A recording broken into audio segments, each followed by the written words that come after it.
Well, the Blues' bad luck with injuries continues as Philip Broberg goes down in the last game against Toronto. So, what does it mean for the Blues to lose their best defenseman?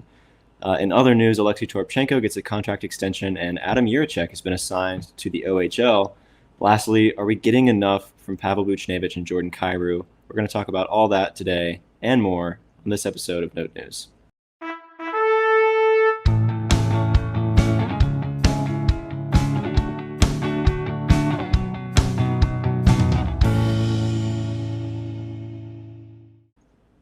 The Blues can't catch a break. Their best players keep going down. And by best players, I am talking about two players, Robert Thomas and Philip Broberg, both out with injuries now.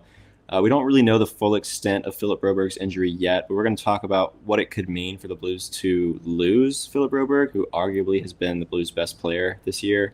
So a big bummer there. So we're going to talk about that. And as I said, we'll talk about whether or not Pavel Buchnevich and Jordan Kyrou are really sort of doing enough for their roles on the team. And then in other news, like I said, Toropchenko and Jiricek. But before we talk about all that, if you want to follow us on Instagram, Twitter, and TikTok at Note News Pod, the socials, there's a lot of cool stuff there, graphics, memes, videos, stuff like that. But more importantly, if you like this video and subscribe to our YouTube channel, that helps us out a lot. It's the best way to support us, along with following and rating the podcast wherever you listen. So we appreciate those that have done that so far. Keep it up. So thanks to everyone. Alec, how you feeling, man? How you feeling that that our new favorite young defenseman, Philip Broberg, he's down? How you feeling? It's been a rough week in Blues fandom, I think. Yeah. I mean, got the win at the time of recording this last night at home against Toronto, but maybe the worst game I've ever seen in Ottawa. Not I've ever seen, but like the worst Blues game I've seen in a long, long time. Yeah. Scoring one goal against the worst goaltending situation in the NHL and then losing our best player. That's a tough 3-game stretch for any team. So it is a tough 3-game stretch. Like right when we were talking about like a week or two ago, how like vibes were kind of high, like around the Blues. Like the record wasn't all that good yet, but we thought that like the general vibe around the Blues team was a good one. Then they went and had the week that they did. We sort of talked about how important it was for them to maximize this easier stretch of schedule against Montreal, Ottawa, and Philadelphia. 3 teams that, aren't super good. Montreal and Philadelphia especially. Ottawa's been okay. But they went out and got outscored. Let's do the math here. 15-4 in those 3 games. And you can't win a hockey games like that. That's an awful stat. Yeah, gave up 5 to Montreal, 8 to Ottawa. Yeah, it's rough. And a tougher stretch of schedule is starting. Luckily, they got the win against the Maple Leafs. They were able to sandwich those 3 losses. They were able to sandwich those with 2 wins against Toronto. But they're about to play this week against Tampa Bay, Utah, and Washington. 3 teams that have been playing pretty well this year, so that's going to be tough. And right before they go into that stretch of schedule, they lost Philip Broberg. So let's talk about that. Philip Broberg in this game against the Leafs, as you said, he went down. There was a play up against the boards with the Leafs' Mitch Marner. He kind of, sandwiched him against the boards. But that wasn't what hurt him. What hurt him was when Marner fell, he sort of landed on Broberg's leg, his right leg, and it looked like from the video, if anyone hasn't seen it, go check it out. There's a bunch of different angles, but I was telling Alec, I sort of recommend the one from where you're looking at their backs where you can see their jersey numbers. You see Marner fall on that right leg, and the knee kind of bends the wrong way. It doesn't look good. I believe the jury is still out as we record here on Sunday night as to whether he'll miss significant time, what the full extent of this injury is. So we're still waiting to hear. I thought we were supposed to hear sometime tonight, but I don't think we've seen anything yet. So definitely a big hit for this Blues team who already lost Robert Thomas, as we said, and is putting up some stinkers of some games. So that's a bummer. But let's talk about a little bit just to sort of, I guess, characterize Broberg's impact so far. He's definitely been the best defenseman, I think you could say. Arguably the best player, at least the best player since Robert Thomas has been out. But really surprised, exceeded expectations, at least for this first year. In his, in these first, I guess, 11, almost 12 games. So he is leading the Blues in a whole lot of categories, but in terms of among the rest of the NHL, let's break this down. I pulled some stats, mostly from Money Puck. He's tied for 8th in the league, and for all these stats, for all these NHL stats, these are I believe defensemen with at least 50 minutes played. So that's the cutoff. But he's tied for 8th in the league in points with 9 among defensemen. 8th in goals above expected, 13th in points per 60 and assists per 60. He's 11th in shooting percentage with 18.2, and his on-ice goals percentage is 62.5, which is pretty good. Among Blues defensemen, he's the leader in points and assists with, I believe, 9 points and 7 assists, so really getting it done that way. He's the leader in plus-minus, so which is, as we've said a couple times, not the best stat, but he has contributed well to offense and been a shutdown pair with Justin Falk on defense. But beyond that, he's been 4th in blocks, 1st in takeaways. He's looked really good on that side of things, getting the puck back in the defensive zone. That's been one of his strengths, I'd say.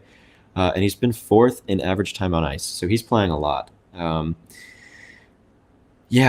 mean, how big a hit is this for the Blues that Philip Broberg, like I said, their best defenseman so far, that he's gone down? I mean, is there any way this is going to be okay, Alec? I guess I just need some comfort. It's huge. It's definitely huge. And I think part of it is we don't know the severity of the injury just yet. Yeah. That's kind of a very massive limiting factor on this discussion, because if Broberg's going to miss significant time, several months to potentially the rest of the season, that I think legitimately lowers the ceiling for this team. It's rare to say that one player can contribute so much, but he was just doing so much as honestly what you would ask a number one defenseman to do, even though they weren't playing him on that top pair. He was playing like a number one defenseman. That's the kind of guy that can elevate special teams, that can elevate whatever line he's playing on, that can turn a shift around, that can score a goal and shift the momentum in a game that'll steal you some wins, earn you some points. So if the injury is a severe long-term injury, I think that seriously puts a damper on the Blues playoff hopes. I'm not saying it entirely nixes them and it's impossible for the team to recover from this. I don't think that's the case at all, but I think it lowers the ceiling pretty significantly. That being said, if it is when I say shorter, I would say 1, maybe 2 months, not a short injury. If it's a short injury, then obviously he'll be back in 2 weeks and it's like nothing happened. But if it's a, sort of medium range, 1 to 2 month injury, then I think that's definitely something that this team can overcome. I know I've said it on this podcast before, NHL standings aren't real until December anyways. And the Blues, even though they've had a really tough week of hockey, they're not losing out, and they are keeping pace, I guess, for where they need to be in the standings. If we are going to be thinking about playoffs come, February. So it really depends on the severity of the injury, and there's going to be he was our best player. He was our best defender, and outside of Robert Thomas, he was the best skater on the team. Yeah, I was going to say, it would be one thing if we still had Robert Thomas, right? Excuse me, but we don't. So, the fact that we are missing the presence of both of those significant contributors, like you said, that's huge. And if this is only a 1-2 month thing, I think that's honestly a victory for Philip Broberg and for this Blues team. It didn't look too good, honestly. It looked like his knee just sort of bent the wrong way, and he wasn't putting a lot of weight on it. Was sort of limping off the ice, so not really what you want to see at all. I just checked, still no news on Philip Broberg, so um, maybe something will come out tonight, or we'll at least know by the next time we talk. So we'll be able to maybe provide a little more context at that point. Um, but yeah, like you said, just a huge loss for the Blues. Um, and you could tell, like, as he was leaving the ice, you could tell that they felt it. He was getting some pats and like helmet taps and stuff from some of the guys like Sundqvist and I think Kyrou neighbors, and so he's stepped up big for this team, and they know it. So it's gonna be an uphill battle without him. We've been on the Broberg train, and man, we just can't have a nice thing. That's what it boils down to, I guess. But I think the important question now is that if he does miss significant time, who steps in? So we talked about with the Robert Thomas injury, he went down and it really exposed the lack of depth at the center position, right? The fact that we just didn't have an answer other than Buchnevich, who isn't a center, and we'll talk more about him later, but um, it sort of exposed the lack of center depth. I think it's just a really similar situation. We already knew it, but Broberg going down um, really exposes the lack of depth at the defenseman position that the Blues have. Um, so like with him out, really your only answers are Nick Leddy or one of these younger guys, P.O. Joseph, Matthew Kessel, Scott Perunovich. Do you have any like opinion one way or the other who that could be that would fill in? I think I know it's been a point of contention into the season, but if we're just being honest with this roster, it's definitely not ideal, but there's only so much you can do, when you face such massive injuries, and you can't just always trade for the best players or whatever. I think it has to be Nick Leddy. I think we've seen what P.O. Joseph, Perunovich, and Kessel are, and as I've said before, in my opinion, they can't hang. Like, it's Yeah, just not really working, even on the third pair for them, depending on the night. So it yeah, has to be Nick Leddy. He has had he had a really poor start to the season. There's no doubt hmm about that. hmm We've seen pretty good play from Nick Leddy in the past, and perhaps he could get back there. And even if I'm being realistic and say that he can't get back there and he's going to continue playing poorly, then at least putting him on the second pair, then you've still got Suter on the top pair who's been living up to it so far, and hmm you kind of just have to hope that works out. yeah, But I mean, it's not like I don't think Kessel. I don't know. Maybe you try out Tucker again, call him up, or some other someone else from Springfield to make some spot starts or something. If you were to do that, I feel like there'd have to be a corresponding move with most likely sending Kessel down or Perunovich. Maybe it's finally the time to pull the plug. Although it feels like now with Broberg out is when you don't want to get rid of your depth, but yeah. arguably is he depth? I don't know. Maybe a conversation for another episode. Yeah, I think it has to be Letty. Just being realistic. I know it's not popular. I know he's not popular, and understandably so, but I don't really see another option here. Yeah, a couple thoughts there. First of all, if Ryan Suter weren't playing so well with Colton Parayko, this would be like a whole other thing because he's really stepped up big. Um, Maybe we should draft one of those like apology letters to Ryan Suter and sign it because he's looked good. Yeah, I He's like looked that. good recently, especially, and that's been a huge help. So if he wasn't looking so good, um, this would be a whole other situation.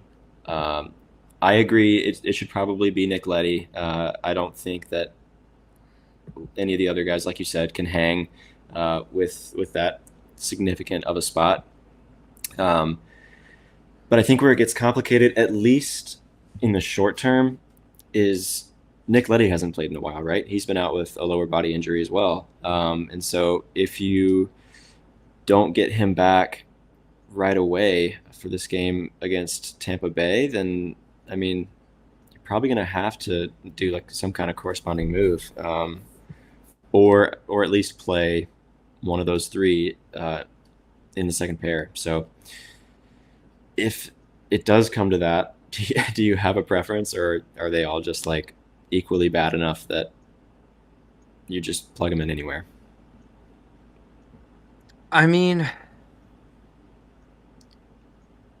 I guess I've seen the most flashes from Joseph, honestly, Mm-hmm. which is I think I need to draft a Joseph apology letter. Not to say he's been some stud or anything, but I was pretty hard on him, I think, and he's played better than I gave him credit, or not that I gave him credit for, but better than I thought he was capable of. P.O. Um, Joseph?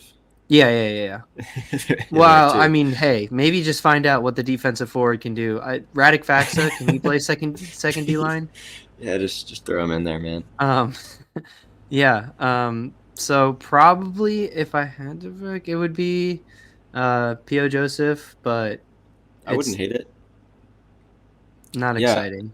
not exciting at all. Yeah, it's like it's not a good choice that you have to make, but they might have to make it. I think I'd agree with that. I have seen better flashes from him as well. Whereas like with Scott Perunovich, he's just been given so many chances and hasn't really grabbed a hold of it. And then Matthew Kessel, mostly unproven. At least Pio Joseph has like the draft pedigree and the prospect pedigree, and like you said, has had those flashes of potential, not necessarily like on a consistent basis game to game. He's had like pretty solid games here and there. But yeah, I guess he's who you put in, but definitely a tough situation for the Blues right now.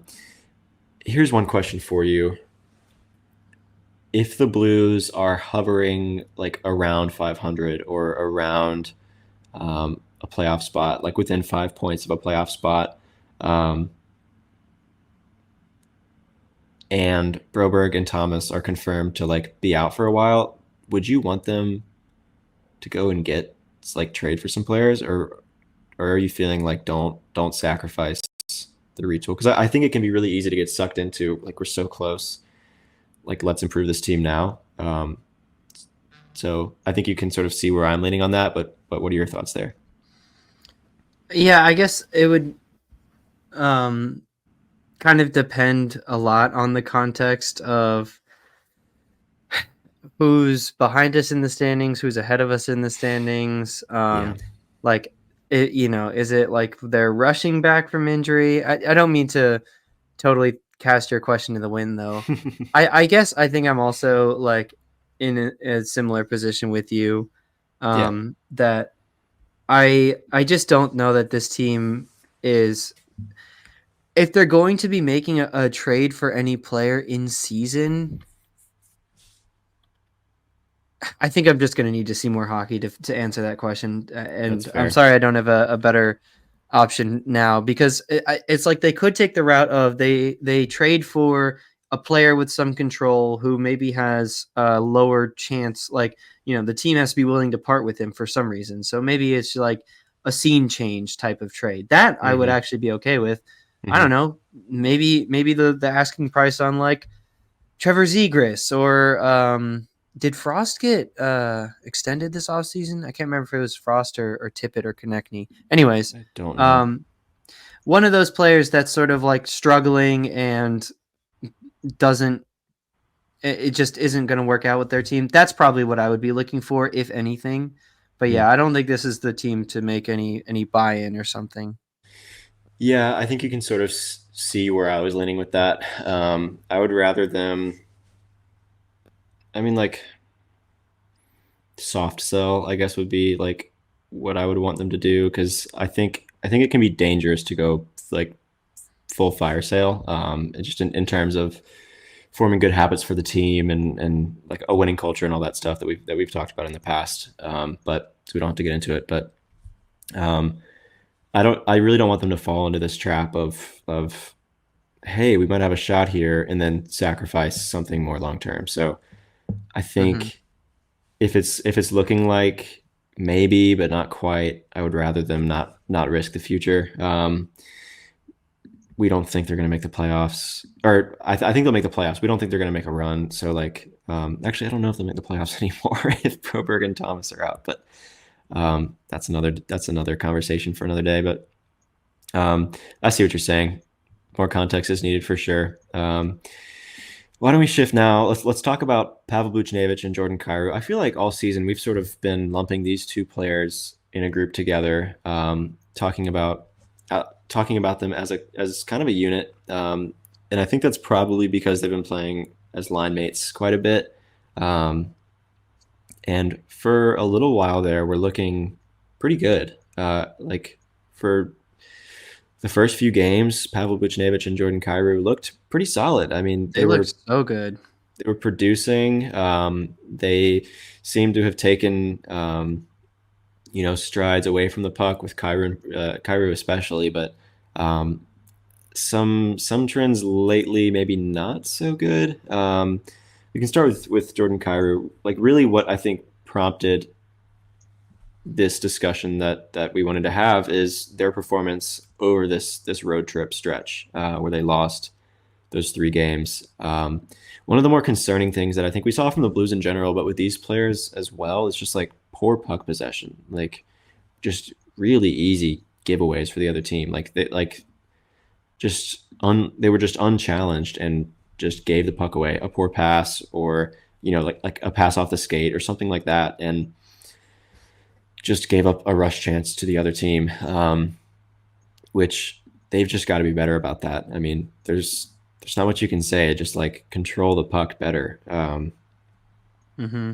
That seems more like a player discipline kind of thing to me, rather than like a talent or a coaching thing. It's like, or I guess it could be. I don't know. Could be a coaching thing if he hasn't told them that already. But I'm sure that's something that Drew Bannister has been hammering home uh, in the past few days. But really, that was a big issue. But let's start by talking about Jordan Kyrou, who is the Blues leader in points. So he's got that going for him. He's got, let's see how many, 10 points, 3 goals, 7 assists. And he's also the leader, I believe, in shots. Yes, he's got 38 shots on goal, leading the team. So the thing with Jordan Kyrou, he hasn't scored since the first game in Seattle. He scored 2 goals, and he hadn't scored again until the Leafs game last night on November 2nd. So I mean, he's been getting on the score sheet with assists, right? He's been helping make plays in that way, but for the goal leader for this team, or who's supposed to be the leader in goals, he hasn't really seemed to contribute on that side of things. He just needs to shoot more. Like that's just I think that's something that Drew Bannister, I read somewhere, had told him before this Leafs game, and he I think stepped it up a little bit with his shots on goal against the Leafs, and he just needs to keep that up. Like he can't just regress back into being a pass first kind of player, because he's supposed to be the guy scoring for this team. And he does look good as like a team player. I think his play away from the puck is improving, as we've said. His defense is looking better. He is making plays with his skating ability and with his passing ability, but his skating ability especially. And that's valuable. And I think that's really encouraging from him. Um, but I just think he needs to be way more aggressive with shooting the puck. That's really the big issue here with Jordan Kyrou. Uh, Alec, you've seen Ted Lasso, right? I have seen Ted Lasso. So about halfway through the second season of Ted Lasso, uh, are you familiar with the player Jamie Tart? Yeah, yeah. So for those of you that don't know, Jamie Tart is like the sort of the offensive. He's like the striker for AFC Richmond in Ted Lasso, and he's like he plays with like a lot of flair, I guess you could say. He's got a lot of attitude, but he's very good, and he's like a good scorer and stuff like that. I see some parallels with Jordan Kyrou and Jamie Tart. I think they're similar. I mean, Kyrou isn't as much of like a, I guess, Diva. jerk, a diva. Yeah, would be putting it, I guess, lightly, as Jamie Tart in the show.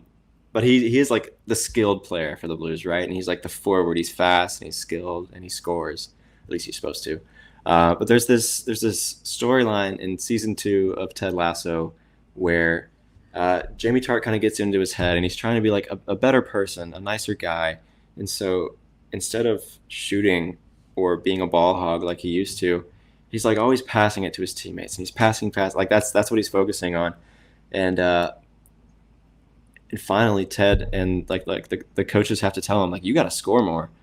You have to be like we like your development as like a person, but you have to be like more aggressive on the soccer field. You have to score goals. That's what you're here for.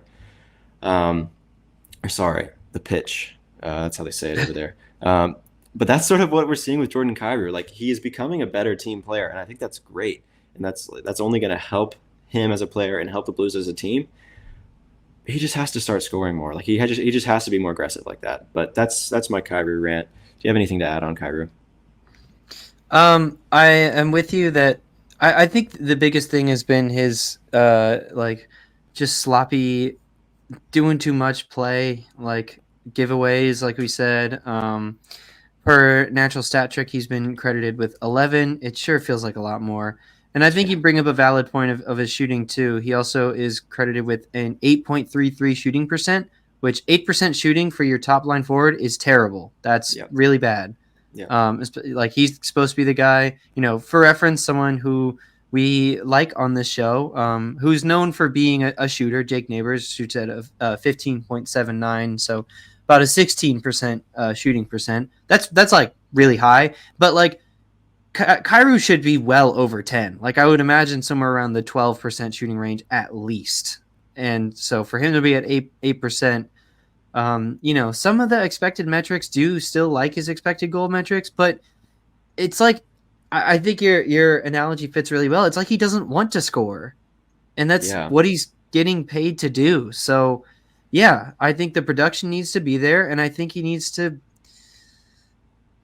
I don't know. It's so too much, and it feels like it should be a coaching thing, and I'm not sure why this is still. Excuse me, a thing with Kyrou at this point in his NHL career. Yeah. I mean, I think I think what we saw last night in Toronto was a little bit better coaching. I think it is true that Bannister told him shoot more, and he did, and he hit the crossbar a couple times. I think he's getting really unlucky on some of these shots. Like his shooting percentage is really low. I think that'll regress back to the mean or back to normal in a positive way. As long as he starts shooting more. I mean, he is the leader in shots on goal for the team, but that's Yeah, because that's his expectation. I still think it's not enough. I think that number should be higher. Even though he is the leader, it should be higher. Like you said, he's here to score goals. That's what he's being paid to do. Um, so I think if he just starts taking more chances, things will start going his way. Like you just have to get that larger sample size, I think, to really start to draw some conclusions there. But I think we saw it a little bit against Toronto, and he was able to score. Like I said, his first goal since game one. Um, so hopefully he can turn it around. Do you want to talk about Pavel Buchnevich next? yeah. Buchnevich at center. It's been it's a tough discussion. I think it's, in my opinion, honestly, I think it's been in the past couple games kind of a tough watch, Yeah. but still, like probably honestly, they're probably gonna stick with it for at least half the season. I mean, at this point, they have to, right? With Robert Thomas out, they just don't have another answer. Mm-hmm. Yeah. I mean, Yeah, yeah. I mean, I think it's just been he was a great defensive forward, but just defensively as a center, it's not quite the same. The time on ice is a lot higher, and I feel like there's almost a feeling of him getting gassed as the game goes on, and you really start to see some of those miscues happen, like at Mm-hmm. least in the Philadelphia game, as well as I think in the Ottawa game, but just Ottawa was all bad. God, that game was horrible. Anyways, I don't have to talk about that. That didn't happen. and yeah, that's for my therapist tomorrow.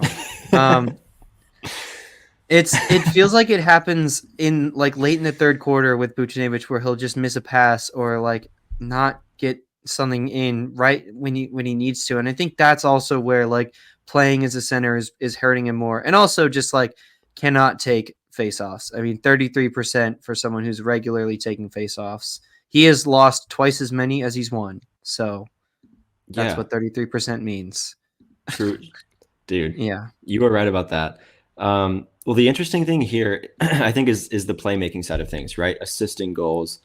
His his assists per 60 minutes is at a career low.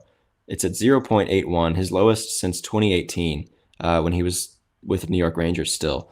I mean, you'd think that he'd be able to sort of translate some of his ability to the center position well and be able to like feed the puck to more players, and you'd think that his assists would go up, right? But it's been the opposite trajectory for Buchnevich. Like I said, his lowest assists per 60 minutes, and the sample size is small, which that's important to consider.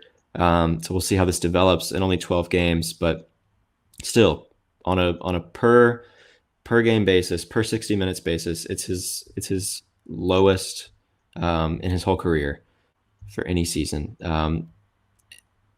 So I mean that part of his game just isn't translating. I don't know what the reason is. Like his value is just maximized when he's on the wing, and we've talked about that. He's not a center. They had a 600 winning percentage with him last year. That's sort of one of the reasons, or I guess one of the rationale that they gave when they moved him to center this season. They said, well, we won with him at center last year, so we want to keep trying it. It's like, well, with him at center this year, the winning percentage is not 600. So It's 500. it's 500. So And going down. and going down. It was lower before last night, when they were 5-6. But I mean, so that's been a concerning trajectory, concerning trend. But it's the same with his points per 60 minutes too, which is another concerning thing. He's got 1.89 points per 60 minutes through 12 games, his lowest since 2016 when it was 2.21. So like it's 1.89 this season. The next three lowest, so second, third, and fourth lowest, all came in 2016, 17, and 18. So that was at the beginning of his career, when he hadn't quite figured it out yet as an NHL player. So I mean, it's not looking good with him at center. There are some areas of his game that look okay, and we've talked about those before, but that's just a little bit concerning to me. But like you said, there's not really another option at center, and so for like at least while Robert Thomas is out, they just kind of have to keep trying it, So it's a tough spot for the Blues right now. Yeah. Yeah, Couldn't agree more.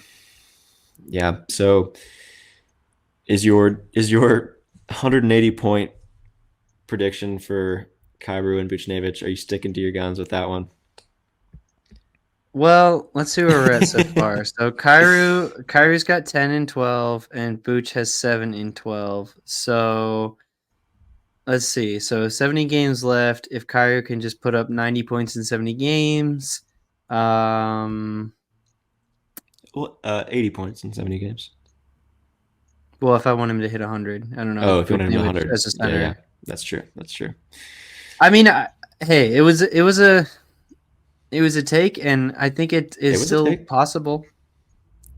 I think they can turn it around. Like I said, Jordan Kyrou in particular has looked good for except in every aspect of his game except for what he needs to get points. No, but I think Jordan Kyrou is still having a productive season. Like you were mentioning, his game score relative to the rest of the team, and he's outpacing everyone. He was sort of keeping pace with Robert Thomas until he went out, but like in terms of like full game contribution, he's looking good. Like he's having a productive season. I think that's encouraging. He just needs to be. I don't know. He needs to be. He needs to be better. I don't know. Hot take. But I think it is something that he can improve with good coaching. At least I hope it is. Um, anyways, so vibes maybe lower in Blues Nation right now. Yeah, could be better. It's been a rough week of hockey for Blues fans.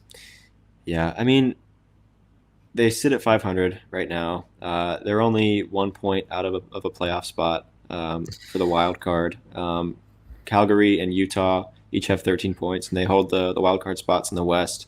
So, I mean, they're not that far out of it. They're still hanging around the playoff picture here after 1 month. So, I think Hmm. this next month is going to be what will be more telling of this Blues team, more so than this first month, because they'll be without Robert Thomas for a while, and it's looking like they'll be without Philip Broberg for a while. So, if they can weather that storm, that would be a different story in terms of what the vibes are. But um, Yeah, I think I was going to make a similar point to not be so doom and gloom about everything in Bluesland.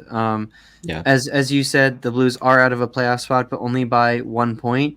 Hmm. Currently ahead of them, the Utah Hockey Club and the Calgary Flames. So I think that still, even without Broberg and Thomas, I think that's competition you can hang with. Yeah. Also ahead of them in the West, the Winnipeg Jets have one loss, so that's probably a little bit outpacing where we're at right Just now. a little. 22 points in Um, 12 games is but quite a then pace.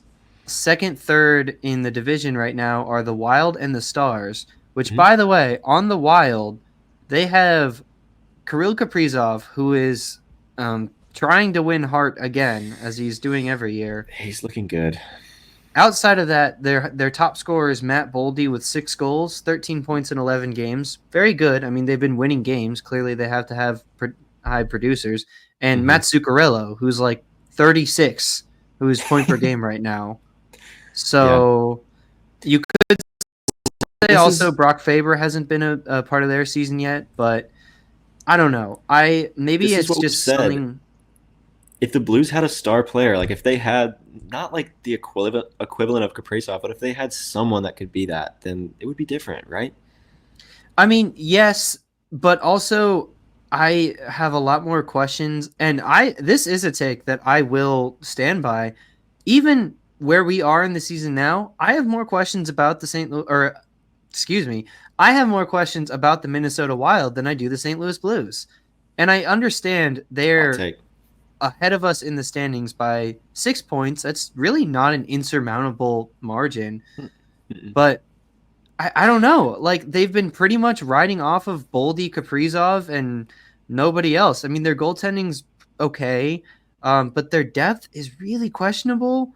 And outside of their like top line and top pair, I don't know. This to me really reeks of first month of hockey Yeah. standings. Like how the I just lost the thing. How the oh they were in a playoff spot, but now the Blue Jackets are no longer in a playoff spot. But They had a anyways, good stretch there for a minute. Um, yeah, the Blue Jackets top line, like top forward line, has looked amazing. hmm So that's been cool to see. I mean, okay, but here's where it gets interesting in the Western Conference picture. Below the Blues in the standings are the Oilers, the Kraken, both have 11 points, Colorado Avalanche with 10, and the Nashville Predators with 9. You got to think most of those teams, if not all of them, are gonna turn their season around a little bit. They're gonna start to climb the standings, and if they do, then they're probably gonna pass the Blues. They'll probably make it into their divisional playoff picture to get one of those 3 seeds, which means that one of those other teams is going to drop out. So, I mean, like the Dallas Stars only have 14 points. The Blues aren't that far behind them either, but the Dallas Stars are probably going to turn it around as well. Vancouver Canucks only have 13 points. The Kings only have 15 in the Pacific Conference, and so I think those two teams, more so the Kings, I would say, the Blues can kind of hang with in terms of getting one of those wild card spots. I think the Canucks are probably going to improve as well, but like if the Oilers especially go up, one of those other teams is going to drop down.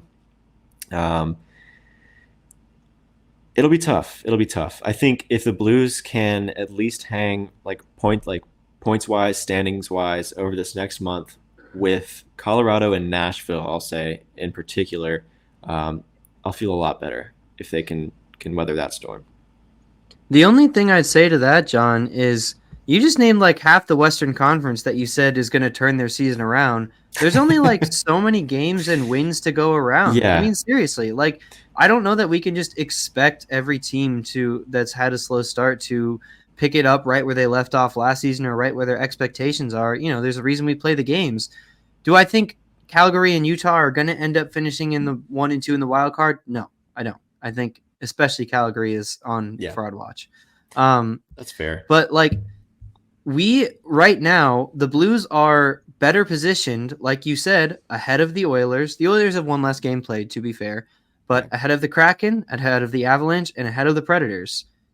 We are only 1 win behind the Stars and 3 wins behind the Wild. So right now, and as we said, like as long as the Blues can tread water until Robert Thomas gets back to where we know they can start winning games, then we can really start talking about playoffs here. So essentially all of this is to say that like it sucks losing Broberg, losing Thomas. I mean, it is terrible. Yeah. That being said, the team is kind of doing what we asked them to. Now it hasn't looked or felt as good as we wanted it to, getting absolutely walloped by the Ottawa Senators. Yeah. But they're still hanging around where they should be. And if they can like put together a team come into December or like end of November when Thomas gets back, and we'll see what happens with Broberg too. I think that this is like they're set up to have a really strong push, like you said, to keep pace with a lot of the other good teams in their division. And as for those of you who watched our division previews may or may not remember, probably not, or just might know on your own. Most of our division games come towards the end of the season anyway, and those division games are going to be really, really crucial in deciding like pretty much everything, you know, playoff spots, how the West is going to get settled out. But we do kind of have a fortunate stretch there where, jumping forward maybe a little bit, but our next divisional game is this week on Thursday. We play Utah at home. Then our next divisional game is not until 2 weeks after that on November 19th against the Wild at home. So we'll have 2 of our games out of the Wild out of the way, which is a bit unfortunate. But even then, that's still like our 3rd or 4th divisional game.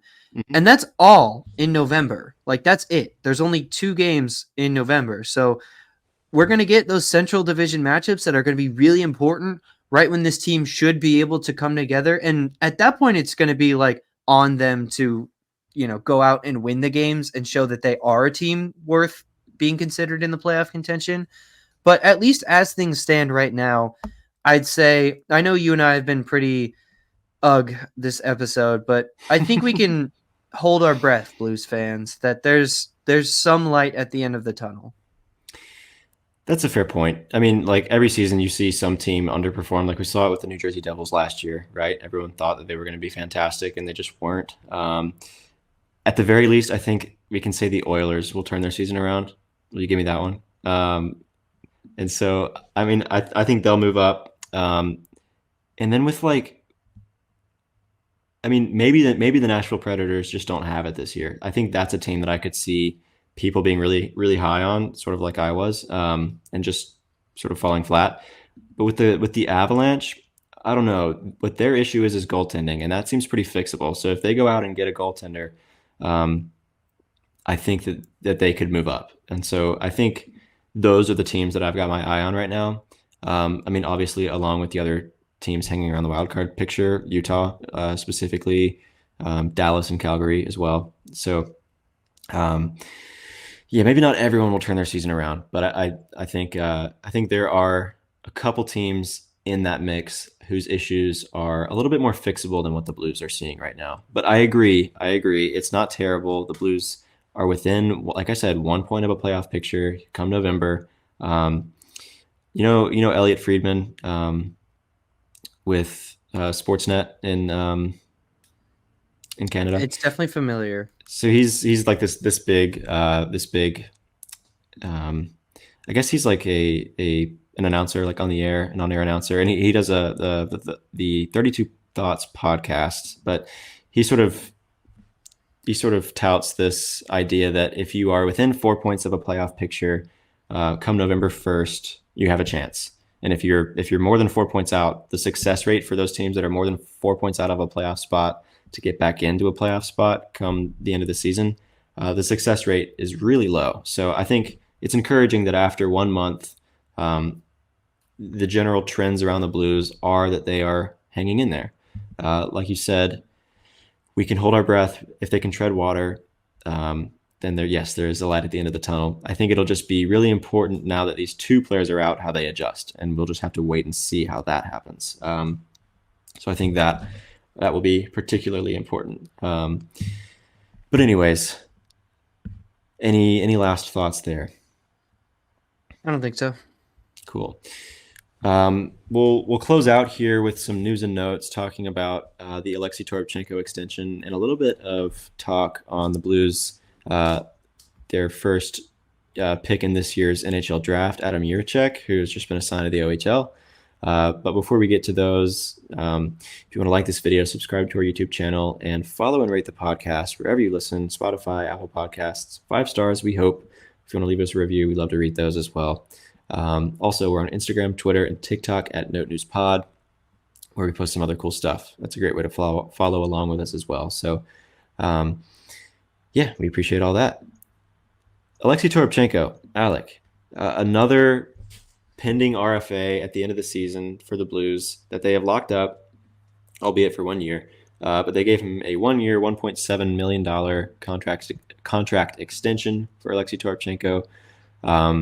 He was their 2017 fourth-round draft pick, and in 186 career games, he's got 43 points, so 26 goals and 17 assists. In terms of his production this year, let me pull it up. Where is Toropchenko? He's got 1 point. He's got 1 assist. So, but he was on that early season. He was on that early season WTF line, right? Walker, Torpo, and Faxa. That was really, like we were saying, really gritty and giving opponents a tough time. Goodness gracious, that got me. Anyways, so his contributions this year, I think, have come in the form of not offensive production, but rather compete, and they locked him up. So they gave Neighbors the contract extension that we broke down a couple episodes ago. So go check that out. We're hoping they give Hofer the extension, but it really seems like the Blues are eager to take care of their pending RFAs early on, which I think is really encouraging, that they want to get a better sense of what their cap space is at the end of the season by going ahead and locking up these RFAs. But do you have any thoughts on Toropchenko in particular, or with the Blues RFA situation as a whole? Yeah, and I mean at 1.7 for, someone who really just doesn't produce, like you said, he pretty much plays the Oscar Sundqvist role of like play hard and play physical and use your big body, which I guess he has over Sonny. But I don't know. I think this is just a personal thing. I just did Toropchenko have to be the next one? I'm ready to see that Hofer figure. Yeah. I get that he's still making nothing now, but just buy out those future years for, I don't know. And I mean, Hofer and Broberg statue when, so yeah, come on. There's a reason that I'm not managing the team, obviously. I think he got a fair deal, and I do like that it's 1 year, because Toropchenko is honestly just never really impressed me. I think he does kind of play hard, but I do also feel like you could get a similar level of effort just from calling up a young guy or making a trade for. I guess Matthew Joseph is a bad example because he had a contract, but Yeah, how we've seen like Nathan Walker perform in years previous when he was making less, and he's still not making much now, although he's a lot smaller. Bad comparison. Anyways, yeah, um, yeah, I think the other thing that's interesting is how you mentioned about the cap space. That hmm they are starting to like fill up their cap space with yeah, future years. So it does feel like that they're also kind of in this like they realize that their window is coming close, and yeah, because of that, they're trying to get the pieces settled that they have, so that they can potentially. Could we say that this is potentially a sign that they're looking into, at least like the ideas of those that kind of one all in, the inevitable Brady Kachuk trade, of course. of course. I mean, it's gotta happen, right?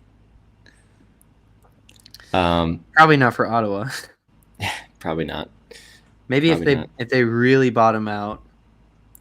Maybe. Yeah. No. I don't know. They're kind of on the up, or at least they think they are. But yeah, like the Blues have sort of this season sort of filled out their cap space. They haven't been shy about going ahead and spending that money. And I mean, part of that is like we've said in the past, big contracts to players like Torrey Krug and Justin Falk.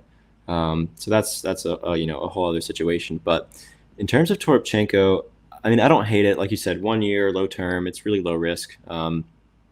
But uh, in terms of like why him, why now, I think it was probably just like the easy. It was probably just one of the easier ones to get done. Like they were probably really on the same page about it, I would guess, and it didn't take a lot of negotiations, and they probably knew, yeah, like why not bring him back? He's productive for us in a way that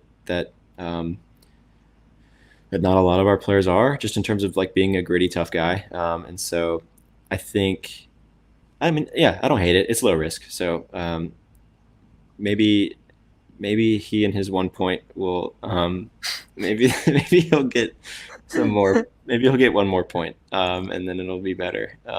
But That's the goal. Then he gets high fives from everyone, gold yeah, stars, and yeah, he yeah, gets to be line leader for practice. yeah. So I really want to see this Hofer extension. That is like that should be the priority. I feel like for them. He did get pulled in that Ottawa game. He didn't look very good in that one. Uh, Yeah, that was real bad. And but you're Bennington gonna didn't have look good stinkers. either. No, Like we that should have was a discussion maybe in a later episode about what this Blues team would look like with maybe not so good goaltending, at least as good as last year. So that's a discussion for another day. But still, I think Hofer is a fantastic goalie overall. mhm. And despite a bad game, I think he's still the guy that they should lock up. But anyways, let's talk about Adam Jiricek. So he is the Blues' #1 draft pick in the 2024 draft. They picked him 16th overall, and Mhm. they drafted him out of the Czech league. He is a defenseman, of course, who when they drafted him had a knee injury and hadn't played in a while, and so sort of there were a lot of questions surrounding his player profile and how he would be able to recover.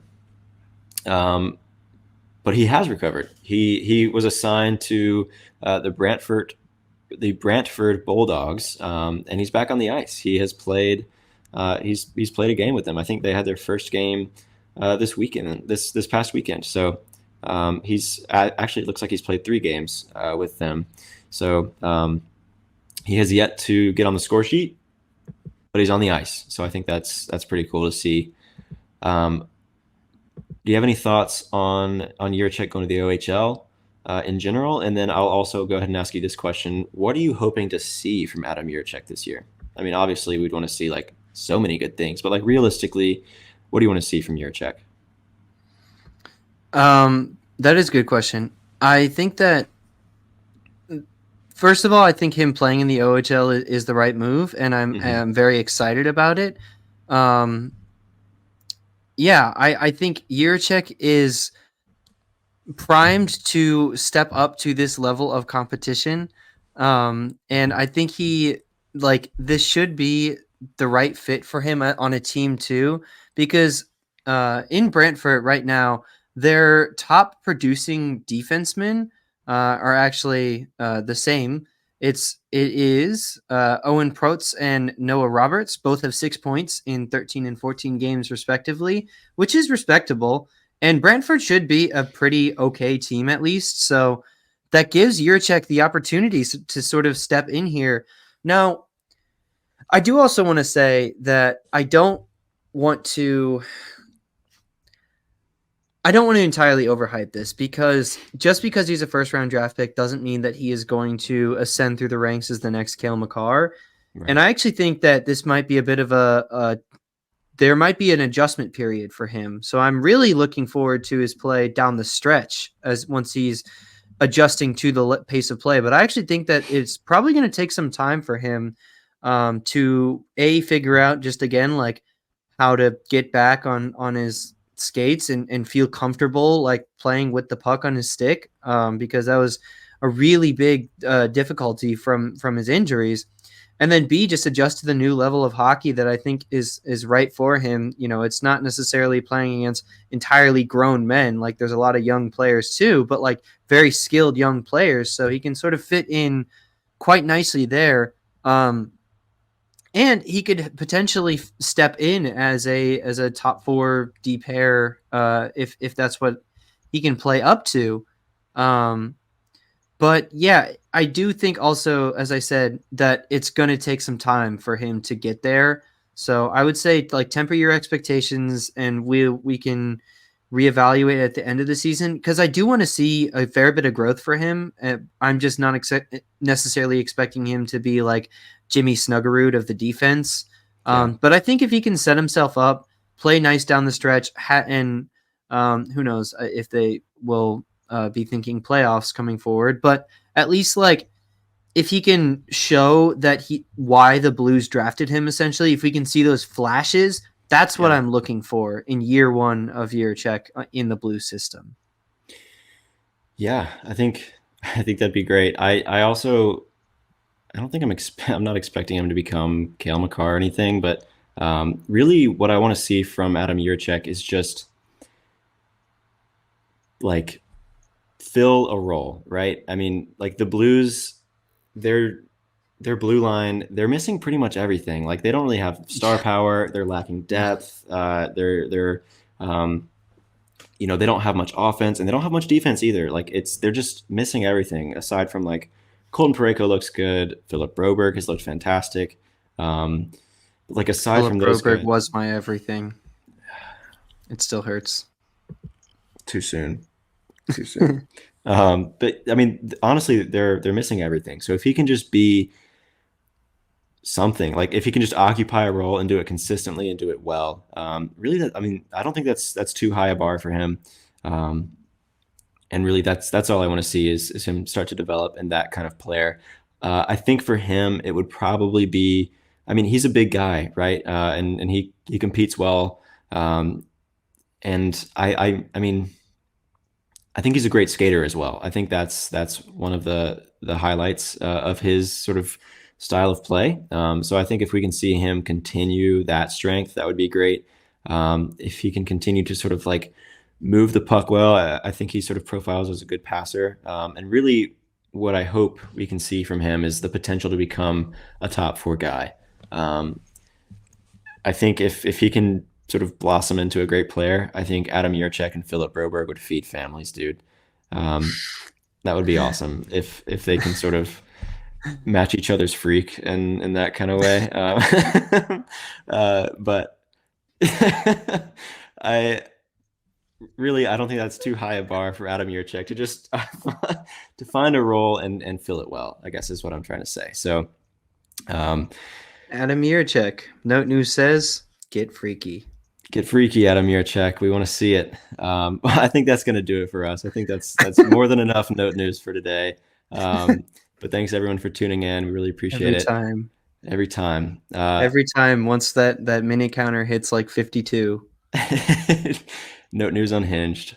I told you where you can find us: Instagram, Twitter, TikTok, YouTube, Spotify, Apple Podcasts. So follow, rate, subscribe, all that good stuff. We really appreciate it. We'll see you next time on Note News, and let's go Blues. Let's go Blues.